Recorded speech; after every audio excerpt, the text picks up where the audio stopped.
Home Minister PR gi review meeting kaurli base popular government sem na gi thorang ni bom sana fundo ki wafam ni masiga mari lena na khoi ki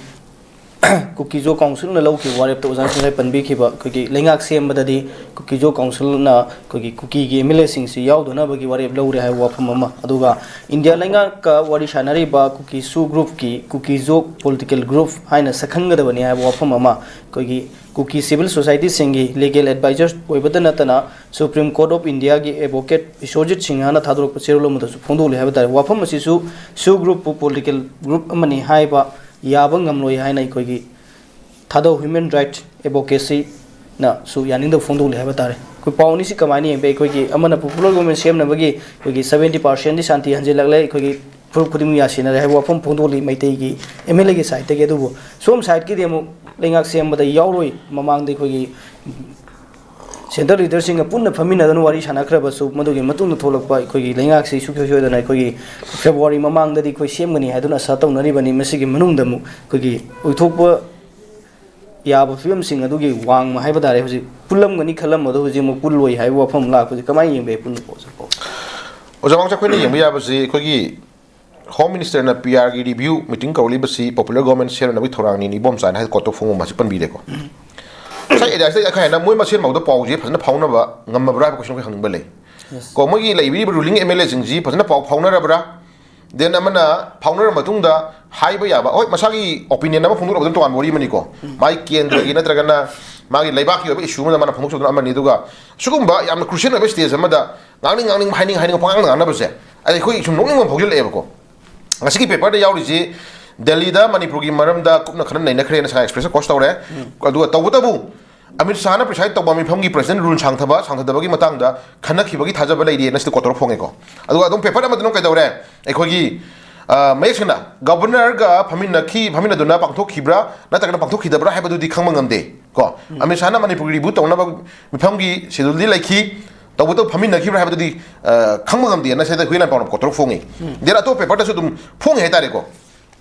So I person about the law with the person law with about the Sakatan. Yamna Kogi, Katan confusing Hadarico. I could give my opinion that Kanakiba Laibu Harasu,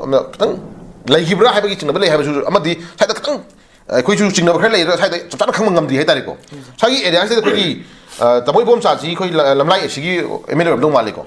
Quick, I hang on top was the Anju Panaoreco, Anju Panaoreco, I didn't see Katan containing it. Katan containing it. The Siena Ayokanda, the Siena say, Government number sending Bagi, go. Sending me, I'm now MLAs in Gimbrakta, Kradum, Kraini, Government Semani, having a vision labor, Kamukra, Labra, Habazu, Quahangamaro, White Table, who you go. Madam, how do you happen the projection dimension Carino? Presana Caripamino, Presana Caricali guys here. The leaders in the Uncle was a press statement bureau, that are going to young representative Uncle Wise here. I'm a great decision go. Yam Cantaraga, Panas Honing Malagazu, Panas Honing Malagazu, or Zamangsa, or. As a public leader, Urbananico, Miami leader, Urbananico, Kalakanda, when the people speak, Tasina, Yamna Kogi Garani, Kumna Dishilla Candago. Once I'm high matamda, production demand, the show it about. Production you can't like the one that production yet, no Kanuba, production you know that I'm sure the lack of Mammy than that. Cracker Hen Janico. Moising among Lani, among Lani, when I said, I'm not in the Maramurkanda, production, production of Cook, production, production, you win a Ustana. We mean to avoid Karamni, and President Jimena Punimu, Purina having Mamima, had Lakuma Tarakrevo. Sakar Simas him the Bazi Lady Mamagi ruling MLS in the actual decision Numit machine Tabang and Drabaguda, timing machine Hyper and Drabaguda, within this month, January Tamanus, they call Sakar Segodoni, but she was Shema Taragadi have a challenge there. Machimia Kodonevo. Natra. I targeted among the phone. Mamang the high grey, Mamangi, Nogimogi, Mayam, with the Magi Kariba, Lai Shepa Hybroken and Lai Upa Hybroken, Namadugi, Shidul Labina Maraganda, January that 14 Baudi, Shakar Semagi Kopium like day. Go, Shakar Semagi Pium, that 14 Baudi, Lai Shepa Labanina, she Manus didn't know the Sanai Kid, or Nation Toro, then Nushina, Mele, Kanaka, China, Nushina, among Yana Gainaga, direction Pia, and I have a quick withdrew among the Mangsha. Adugi. Nungsinaba Adugi Yananaba Kari Kontang Chentabi again to Hang Belayable. My Saka Sim to Home Tana. Saka Sim never what to call. How do you say? ꯃꯃꯥꯡꯒꯤ ꯃꯤꯇꯤꯡꯗ ꯌꯥꯎꯕ ꯃꯇꯝꯗ ꯃꯤꯇꯤꯡꯗ ꯁꯦꯟꯇꯔꯒꯤ ꯂꯤꯗꯔꯁꯤꯡꯅ ꯄꯤꯔꯛꯄ ꯗꯥꯏꯔꯦꯛꯁꯟꯗꯣ ꯉꯁꯤ ꯂꯩꯕꯤꯔꯤꯕ M L ꯑꯦꯁꯤꯡꯁꯤꯅ ꯊꯕꯛ ꯑꯣꯟꯊꯣꯛꯄꯗꯣ ꯑꯣꯟꯊꯣꯛꯄꯤꯔꯕ꯭ꯔꯥ ꯀꯩꯁꯨ ꯍꯪꯅꯤꯡꯕ ꯂꯩꯌꯦꯕꯀꯣ ꯀꯅꯥ ꯀꯨꯀꯤꯒꯤ ꯑꯦꯝ ꯑꯦꯜ ꯑꯦꯁꯤꯡꯒ ꯑꯩꯈꯣꯏ ꯀꯨꯀꯤ ꯑꯗꯨꯝ ꯄꯜꯂꯦꯀꯣ ꯀꯨꯀꯤꯗꯤ ꯍꯥꯏꯔꯔꯣꯏꯒꯦ ꯐꯔꯦ ꯃꯅꯤꯄꯨꯔ ꯊꯨꯒꯥꯏꯕ ꯄꯥꯝꯕ ꯑꯦꯝ ꯑꯦꯜ ꯑꯦꯁꯤꯡ ꯀꯣ ꯃꯅꯤꯄꯨꯔ ꯊꯨꯒꯥꯏꯕ ꯄꯥꯝꯕ ꯑꯦꯝ ꯑꯦꯜ ꯑꯦꯁꯤꯡ ꯀꯅꯥꯅꯣ ꯎꯅꯕꯤꯔꯕ꯭ꯔꯥ ꯐꯝꯃꯤꯟꯅꯕꯤꯔꯕ꯭ꯔꯥ ꯌꯥꯅꯗꯅ ꯂꯩꯕ ꯃꯤ ꯀꯅꯥꯅꯣ ꯌꯥꯅꯅꯕ ꯁꯤꯟꯕꯤꯔꯕ꯭ꯔꯥ ꯑꯗꯨꯒꯤ ꯑꯣꯏꯕ ꯗꯤꯁꯤꯖꯟꯗꯨ ꯑꯩꯈꯣꯏ ꯂꯩꯔꯛꯑꯒꯗꯤ ꯁꯔꯀꯥꯔ ꯁꯦꯝꯕ ꯌꯥꯔꯅꯤ ꯍꯥꯏꯕꯒꯤ ꯊꯥꯖꯕꯁꯦ ꯃꯤꯌꯥꯝꯅ ꯄꯤꯕꯤꯔꯕ꯭ꯔꯥ ꯀꯣꯏꯁꯟ ꯑꯃ ꯍꯪꯕ ꯂꯩꯗꯅ ꯑꯣꯖꯥ ꯃꯥꯡꯁꯦꯀꯣ ꯑꯗꯨꯅ ꯁꯤꯒꯤ ꯂꯩꯔꯤꯕ ꯏꯁꯨꯁꯤꯗ ꯑꯩꯈꯣꯏꯅ ꯍꯥꯏꯖꯅꯤꯡꯉꯤꯁꯤ ꯑꯣꯖꯥ ꯃꯥꯡꯁꯦ ꯍꯦꯛ ꯄ꯭ꯔꯖꯥꯁꯤꯡꯒꯤ ꯊꯃꯥꯏꯕ ꯄ꯭ꯔꯖꯥꯁꯤꯡꯁꯦ ꯑꯄꯪꯕ ꯉꯥꯛꯇꯅꯤ ꯑꯩꯈꯣꯏꯅ ꯉꯥꯡꯕꯁꯤꯅ ꯄꯪꯌꯥ ꯌꯥꯖꯅꯤ ꯄꯪꯇꯥ ꯇꯥꯖꯅꯤ ꯍꯥꯏꯕ ꯐꯤꯕꯝꯗ ꯃꯑꯣꯡꯗ ꯁꯨꯡꯄꯥꯡ ꯉꯥꯡꯕꯁꯦ ꯑꯩꯈꯣꯏꯁꯨ ꯅꯨꯡꯉꯥꯏꯇꯦ ꯑꯗꯨꯅ ꯗꯦꯟ ꯁꯣꯝ ꯅꯥꯀꯟꯗꯅ ꯑꯃꯨꯛ ꯀꯩꯗꯧꯔꯦ ꯉꯁꯥꯏ ꯍꯥꯏꯕꯤꯈꯤꯕ ꯀꯣꯏꯁꯟꯗꯣ ꯆꯨꯔꯆꯥꯟꯄꯨꯔꯗ ꯃꯣꯏ ꯃꯤꯐꯝ ꯐꯝꯈ꯭ꯔꯦ ꯑꯃꯨꯛ ꯍꯟꯅ ꯔꯤꯐꯥꯝ ꯇꯧꯁꯤꯟꯈ꯭ꯔꯦ ꯁꯔꯀꯥꯔ ꯁꯦꯝꯕ ꯃꯇꯝ ꯁꯔꯀꯥꯔ ꯁꯦꯝꯅꯕꯒꯤ ꯐꯤꯕꯝ ꯈꯣꯡꯊꯥꯡ ꯂꯥꯛꯄ ꯃꯇꯝꯗ ꯑꯩꯈꯣꯏ ꯁꯧꯒꯠꯂꯣꯏ ꯌꯥꯎꯔꯣꯏꯅ ꯍꯥꯏꯕ ꯍꯧꯔꯛꯈ꯭ꯔꯦꯀꯣ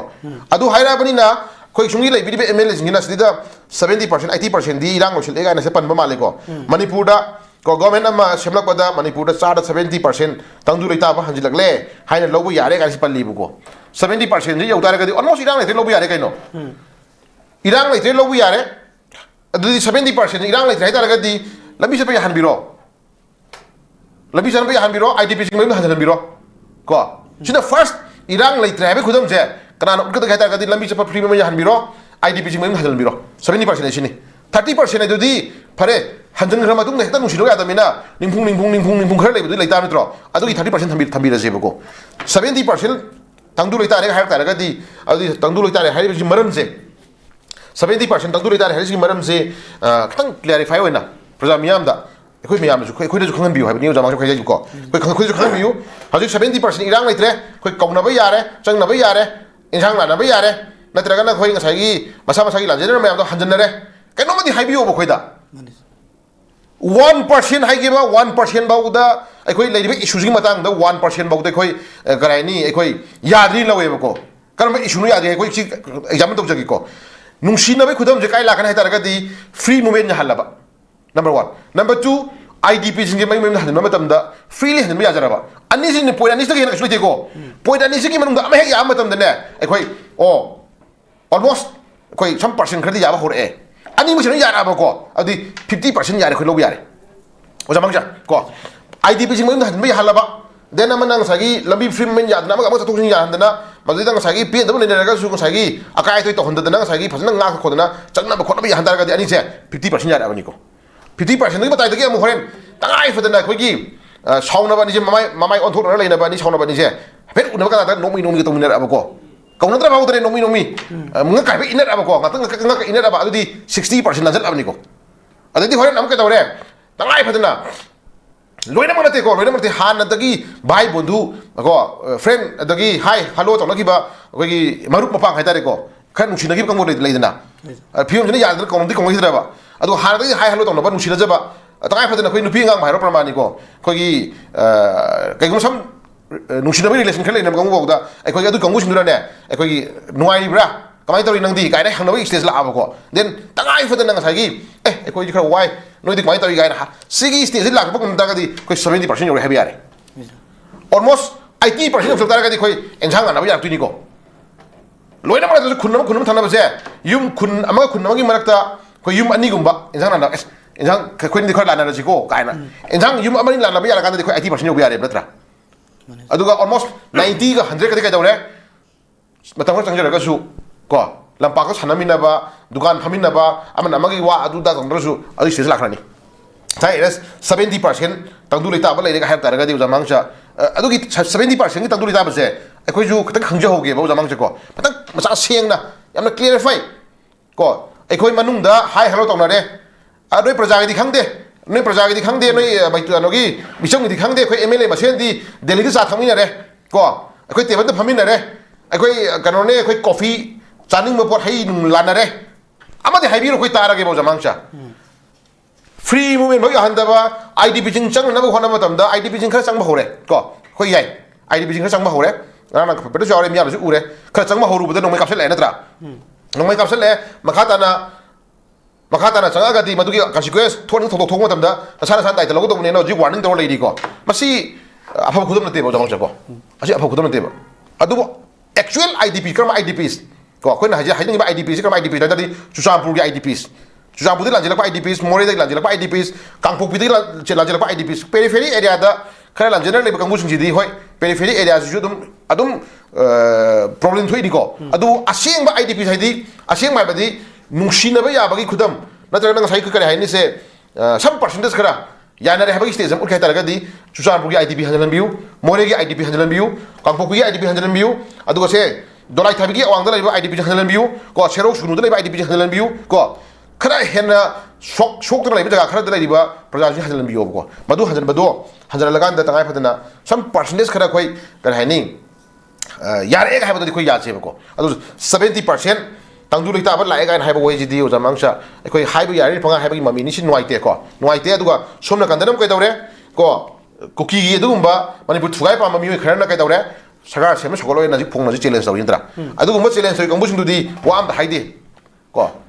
ꯑꯗꯨꯗꯤ ꯃꯅꯨꯡꯗ ꯀꯔꯤ ꯂꯩꯅꯔꯤꯕꯅꯣ ꯍꯥꯏꯕꯁꯨ ꯈꯪꯖꯗ꯭ꯔꯦ ꯑꯗꯨꯅ ꯂꯩꯅꯔꯤ ꯄꯣꯠꯇꯣ ꯂꯩꯅꯖꯧ ꯀꯩꯁꯨ ꯀꯥꯏꯗ꯭ꯔꯦ ꯅꯨꯡꯁꯤꯅꯕ ꯂꯥꯛꯅ ꯍꯣꯠꯅꯕ ꯃꯇꯝꯗ ꯃꯅꯨꯡꯗ ꯅꯨꯡꯁꯤꯅꯕ ꯂꯞ ꯂꯦꯇꯔ ꯊꯥꯅꯒꯦꯔꯥ ꯅꯨꯡꯁꯤꯅꯕꯒꯤ ꯆꯦ ꯊꯥꯅꯒꯦꯔꯥ ꯅꯠꯇ꯭ꯔꯒꯅ ꯀꯩꯀꯩ ꯊꯤꯟꯅꯕꯤꯔꯣ ꯀꯩꯁꯨ ꯇꯧꯕꯗꯣ ꯃꯤꯌꯥꯝꯗꯤ ꯈꯪꯍꯟꯕꯤꯔꯛꯑꯣ ꯑꯗ ꯍꯥꯏꯕ ꯌꯥꯔꯅꯦꯅ ꯑꯩꯈꯣꯏ ꯄꯉꯥꯡꯗ ꯉꯥꯡꯕ ꯂꯤꯗꯔ ꯑꯃꯅꯦ ꯍꯥꯏꯅ ꯄꯪꯇꯧ ꯇꯧꯕꯒꯤ ꯊꯕꯛꯁꯤꯅꯗꯤ ꯑꯩꯈꯣꯏ ꯄ꯭ꯔꯖꯥꯁꯨ ꯑꯩꯈꯣꯏ ꯅꯨꯡꯉꯥꯏꯔꯛꯇꯦꯕꯀꯣ ꯑꯗꯨꯒꯤ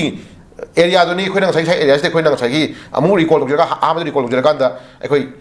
ꯄ꯭ꯔꯖꯥ ꯑꯃ ꯑꯣꯏꯅ ꯑꯩꯈꯣꯏꯅꯁꯨ